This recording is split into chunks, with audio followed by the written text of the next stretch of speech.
Canada's Foreign Minister, Anita Anand, visited Washington today to meet with Secretary of State Marco Rubio as President Trump spoke with Canadian Prime Minister Mark Carney about the two countries' ongoing trade negotiations. The U.S. Canada relationship, for decades a symbol of stability, has been rockier under President Trump, who has joked about making Canada the 51st state. But Anand said today's conversation with Rubio was positive and spoke to Nick Schifrin, who's here with me now. Jeff, we discussed the trade negotiation that you just mentioned after President Trump earlier this month raised tariffs on Canada on goods that are not covered by USMCA, the U.S.-Mexico-Canada trade agreement. We talked about Haiti, where the U.S. and Canada are trying to develop a new path forward to try and bring stability. But we began with Ukraine, where Anand believes recent diplomacy represents a new opportunity for peace.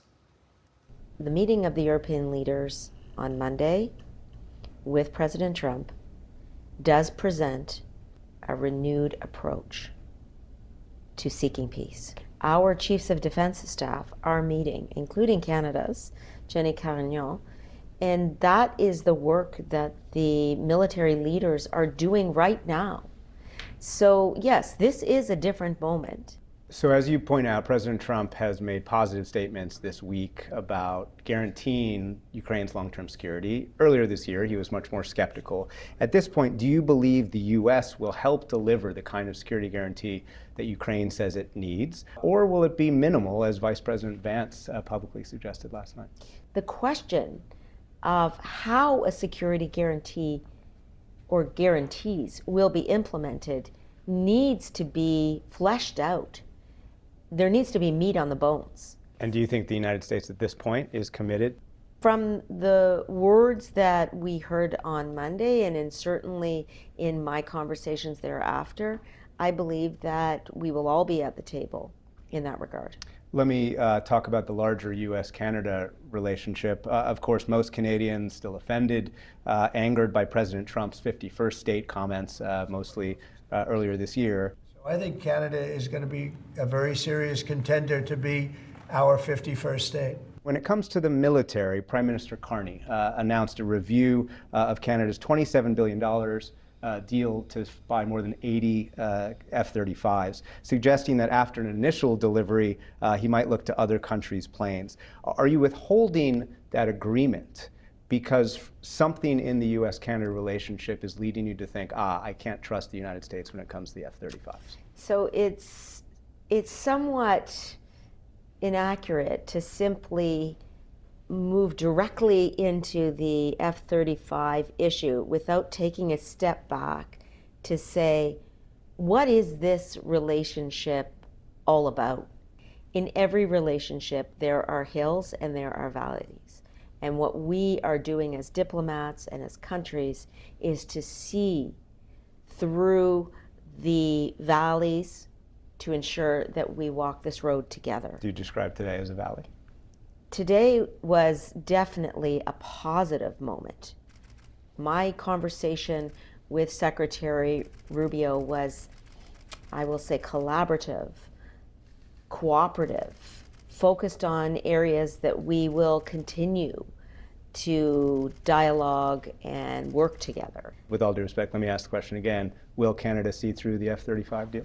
Canada's commitment to the F-35 deal has been very well thought out and very well reasoned, and will continue to ensure that the Canadian Armed Forces are well equipped. And certainly interoperability is one of the most important aspects of that acquisition. Let me ask about the larger trade relationship right now. Of course, earlier this month, on the August 1st deadline, President Trump raised some tariff rates from 25% to 35%, although there are a lot of exceptions to that. But is the Canadian government today committed to making a trade deal with the U.S. even if there is a blanket tariff on all goods indefinitely, or are you holding out? Will you refuse a deal until you can remove some of those tariffs? We need to take a step back because we have the USMCA that is in place that governs approximately 75% of the trade between our two countries. The president raised tariffs on non-USMCA goods. And when I say 75% or more of the goods that are traded between our two countries,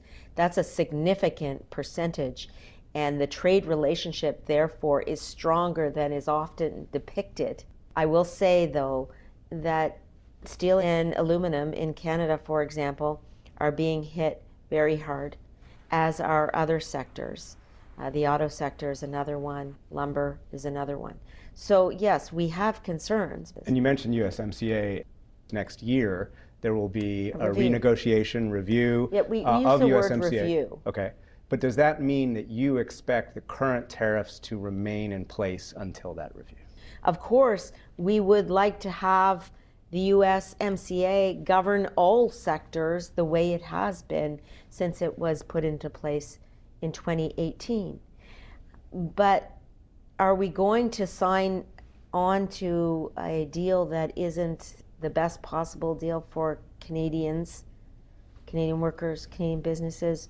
That's not the approach that Prime Minister Carney is taking. Let me move to the Middle East. Canada and other countries have vowed to recognize Palestine next month during the UN General Assembly. Today, the U.S. Ambassador to Israel, Mike Huckabee, made this argument that your move takes Palestinians, quote, further away from a state, and your announcement was part of the reason that Hamas dug in at the negotiating table. Do you believe in any way that your announcement has somehow backfired? Canada's intention to recognize Palestine is based on our view that in order to maintain a two-state solution as a viable policy outcome, countries need to step forward and declare their intention to recognize Palestine. And is it And that is not at the detriment of the security of either party in the two-state solution.